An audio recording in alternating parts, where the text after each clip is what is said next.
Inaalam ng mga otoridad kung tumutupad ba sa safety standards ang LPG refilling station kung saan naganap ang pagsabog.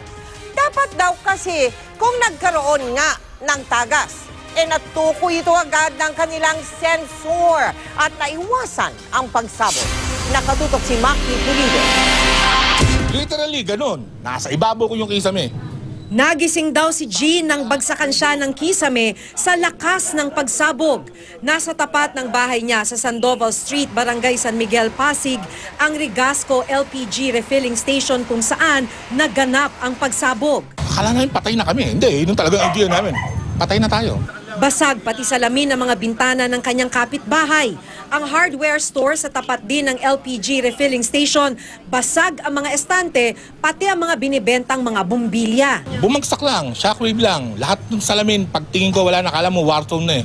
Sa inisyal na investigasyon ng Pasig Fire Department, tumagas ang LPG sa isa sa 4 na malalaking tanker.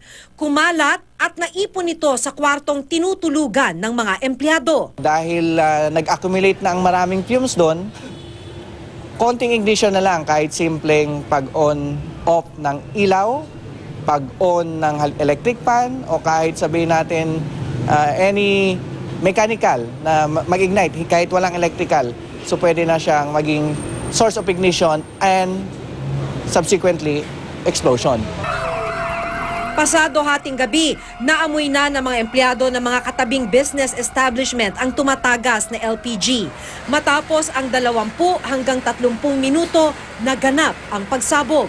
Nadamay ang Omni Auto LPG station at ang Flying V gas station sa harap ng Rigasco. Ang sakit po sa dibdib.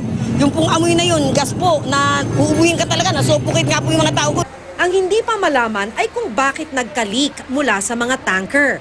Gusto rin malaman ng mga investigador kung tumutupad ba sa safety standards para sa mga LPG refilling station ang Omni Gas Corporation na siyang nagmamay-ari sa Rigasco LPG refilling station at sa Omni Auto LPG gas station. Ideally, una meron siyang sensor.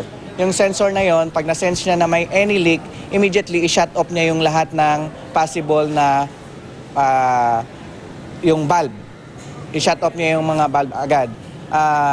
Pangalawa, pag na-sense niya yung sensor, meron siyang mga sprinkler system na deluge type ang madalas niyan sa tuktok ng mga tangke para pabugahan na agad yon kahit walang sunog para i-cool down ang area.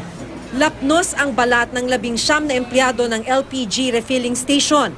11 sa kanila, sunog ang 80 hanggang 98% ng mga katawan.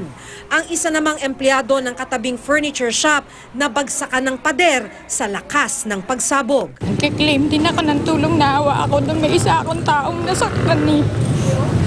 Nadagan na ng pader. Yun lang pa, tsaka ang dami hong na-damage sa amin. Sinusubukan pa naming kumuha ng pahayag sa kinatawan ng Omni Gas Corporation. Maki Pulido, Nakatutok, 24 oras.